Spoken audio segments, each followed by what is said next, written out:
Lanjut.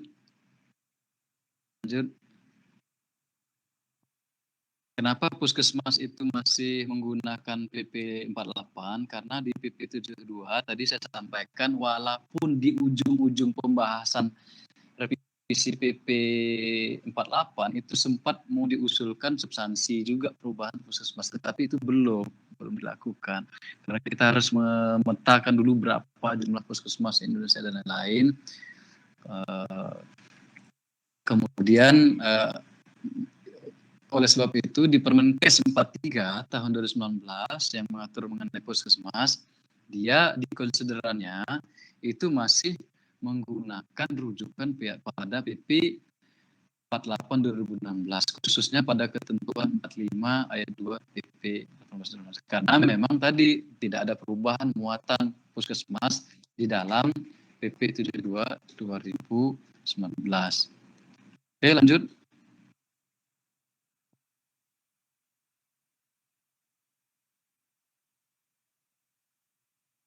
Pada urusan pemerintahan pedesaan ada wilayah kerja dan lain-lain. Jadi intinya gini,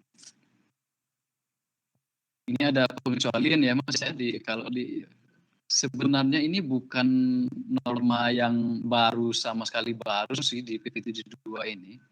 Di pasal 95 ayat 9 PP 72 ini, di PP sebelumnya 48 juga sudah bunyi demikian. Di Permendagri 12 2017 tentang UPT dan cabang dinas juga sudah dikecualikan bahwa untuk di puskesmas itu dia pejabat fungsional yang diberikan tugas tambahan. Sebenarnya kalau kita refleksikan dengan hari ini ya, arah penyelenggaraan birokrasi kita memang mengarahnya kepada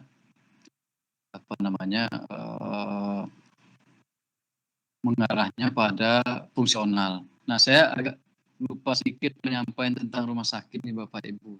Kan kita di samping diminta untuk penyesuaian berdasarkan PP 72, ada beberapa daerah itu yang secara paralel bersamaan itu sedang memenuhi kualifikasi peningkatan kelas dari C ke B misalnya, atau dari B ke A. Apa yang harus kami lakukan, Pak? Kalau memang berhimpitan dapat diestimasi, dapat dilakukan bersamaan, silakan dilakukan bersamaan. Tetapi kalau itu ternyata masih memakan waktu, durasi, dan lain-lain, visitasi dari Kemenkes, tim teknis, dan lain-lain, maka dahulukan dulu penataan kelembagaannya. Penataan kelembagaan sampai PP 72-nya. Karena amanah dari PP 72 itu paling lambat 1 tahun sebenarnya. Kita udah lewat dari Oktober 2020 kemarin, 15 Oktober. Ini udah 2021. Kita harapkan ini selesai semua penataan di rumah sakit maupun inspektorat tadi disesuaikan. Ya kita optimis lah gitu ya. Nah, kalau yang terkait dengan implikasi kelas dan lain-lain, sebaiknya ditampung di dalam produk hukum daerah kita ya, apakah dia di Perda atau di Perbub Perwali, sebaiknya ditampung di ketentuan lain-lain. Walaupun nggak ditampung sebenarnya bisa saja. Ketentuan lain-lainnya adalah dalam hal dilakukan atau terjadi penyesuaian kelas rumah sakit, maka dilakukan penyesuaian susunan organisasi rumah sakit sesuai perundang-undangan. Kalau di Perbub Perwali mungkin lebih gampang kita, kalaupun nggak dituangkan dalam ketentuan lain, lebih fleksibel kita menuangkannya atau merubah perbubnya. Tetapi kalau di Perda, masa hanya merubah satu itu aja kita harus balik lagi ke DPRD, kan membutuhkan waktu. Makanya sebaiknya ditampung di ketentuan lain. Walaupun sebenarnya dimungkinkan tanpa harus merubah Perda. Karena untuk susunan dan lain-lain itu kan dia cukup melalui Perbub gitu ya. Kemudian lanjut terkait puskesmas ini jabatan fungsional yang harus kita segera selesaikan. Tapi ya, walaupun dia kepala UPT-nya ini khusus untuk kepalanya aja ya, kepala UPT dalam hal misalnya ada daerah pilkada, selain pejabat struktural, kalau misalnya melakukan penggantian pada daerah pilkada, maka khusus kepala puskesmas dan kepala sekolah dia harus mendapat izin terlebih dahulu kalau mau dilakukan penggantian kepala daerah atau mengisi kekosongan. Pejabat struktural plus kepala sekolah dan kepala puskesmas. Oke, lanjut slide berikutnya.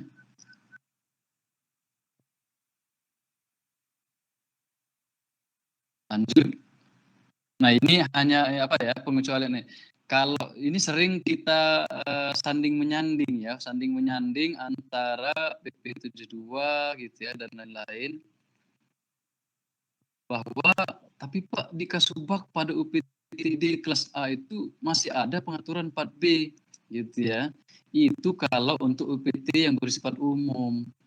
Kalau yang puskesmas, dia sudah ada penegasan pengaturan pengecualian di Permendagri 12/2017 maupun di ayat 9 PP 72-nya. Ya, kepala unit pelaksanaan teknis yang belum terpusat dijabat oleh pejabat fungsional tenaga kesehatan diberikan tugas tambahan baik di dalam pasal 95 ayat 9 PP 72 junto pasal 30 ayat 6 Permendagri 12/2017. Sebenarnya di 95 ayat 9 ini bukan norma baru juga, di PP 48-nya pun yang lama tetap sama. Susunan UPTD, nah yang mengatur umum ini tidak berlaku bagi UPT yang berbentuk pendidikan dan puskesmas. Nah, kalau persyaratan pembentukan dan tipologi juga begitu. Beda dia kualifikasinya dengan UPT-UPT lainnya. Lalu ada kalau yang lain-lain intinya bahwa ujung tombak penanganan layanan dasar kesehatan itu ada pada puskesmas. Dalam kondisi tertentu bahkan dia tidak harus satu kecamatan satu puskesmas. Boleh dia lebih dari satu. Saking berapa pentingnya penguatan pelayanan puskesmas untuk pelayanan dasar. Apalagi kalau kita refleksikan kondisi hari ini, betapa pentingnya penanganan COVID dan lain-lain itu juga ujung tombaknya di puskesmas. Karena orang yang terdekat dari rumahnya, ya pasti sebagian besar itu adalah di puskesmas. Puskesmas ini bahkan di Permenkes yang baru ini, Bapak Ibu, tahun 2019, dia harus memenuhi kualifikasi lokasinya, bangunan, prasarana, peralatan, ketenagaan, dan lain-lain. Itu, lanjut di next berikutnya, itu untuk penguatan kapasitasnya dan lain-lain, dibebani kepada kepala dinas. Coba lihat slide-slide terakhir supaya kita bisa masuk buka tanya jawab lah. Oke, terus itu dibebankan pembinaannya seluruh puskesmas itu oleh Pak Kepala Dinas. Jadi kalau sekian banyak puskesmas nanti dibebani ke Dinas Kesehatan dan lain-lain, maka sudah sewajarnya juga kalau rumah sakit daerah tadi diberikan kewenangan mandiri juga sebenarnya. Ini penegasan-penegasan saja apa yang sudah diatur di dalam PP 18, PP 72 dan lain-lain perihal penegasan fungsional. Bersatu sebagai ASN paling sedikit kualifikasinya syarat pendidikannya S1 atau D4. Tapi bagaimana kalau daerah-daerah terpencil Pak? Boleh gitu ya. Kawasan terpencil dan sangat terpencil, misalnya di ujung daerah perbatasan, susah nyari tenaganya, maka kepala puskesmasnya dapat dijabat oleh pejabat usaha tenaga kesehatan dengan tingkat pendidikan paling rendah di 3. Nah, hubungan kerja antara dinas kesehatan dengan puskesmas bersifat pembinaan. Ini yang tadi saya sampaikan. Ini ada PR berat nih dinas kesehatan untuk mengoptimalkan puskesmas. Melakukan pembinaan itu bukan hanya aspek personalianya saja, tetapi aspek-aspek lainnya tadi sesuai dengan kualifikasi yang ada di Permenkes ini, fasilitas layanan medis, farmasi, dan lain-lain tadi ya, yang tadi disampaikan di slide sebelumnya. Pembinaan ini dilakukan oleh Dinas Kesehatan. Pencapaian tujuan pembangunan kesehatan bagian dari tugas fungsi dan tanggung jawab dari Dinas Kesehatan. Oke, lanjut. Nah, puskesmas juga harus dibangun kolaborasi dengan rumah sakit. Karena di Permenkes ini ditegaskan selain punya hubungan kerja dengan Dinkes, puskesmas itu punya hubungan kerja dengan rumah sakit serta fasilitas layanan kesehatan lainnya.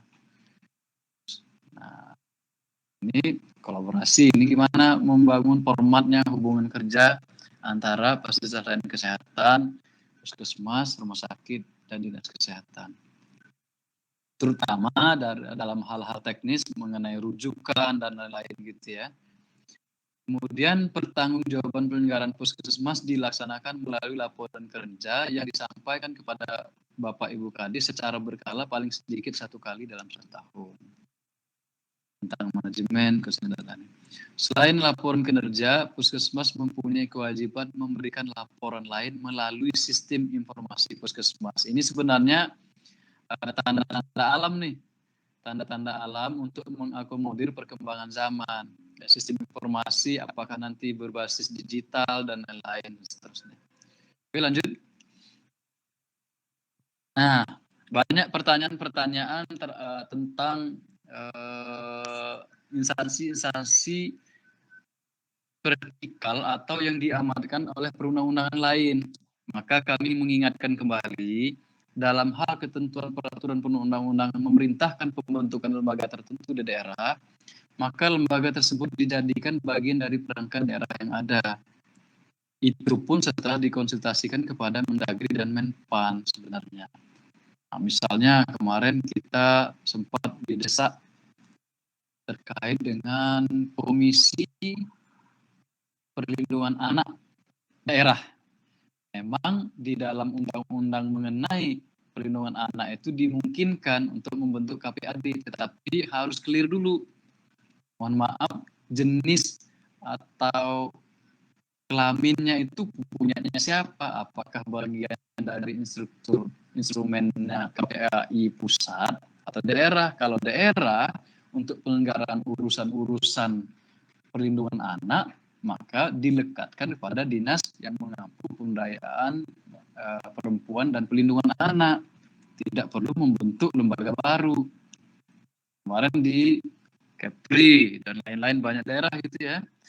Ini minta Pak, ini sekretariat Komisi Informasi Daerah, silakan, ini punyanya siapa? Kalau dia berkaitan dengan pelaksanaan urusan yang menjadi kewenangan daerah, maka dia dilaksanakan hanya 3 bentuk saja.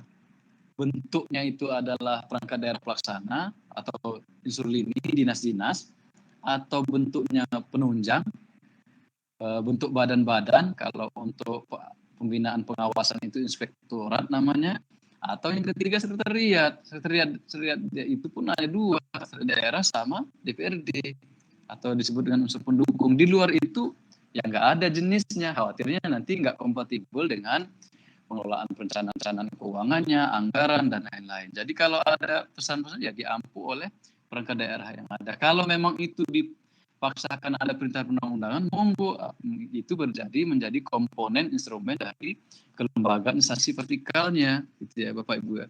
Seperti halnya KPU kan sekarang sekretariat KPU, KPUD dan Bawaslu, walaupun masih ada penugasan, tetapi paling tidak jenisnya itu sudah clear bahwa itu bagian dari instansi KPU atau penyelenggara pemilu.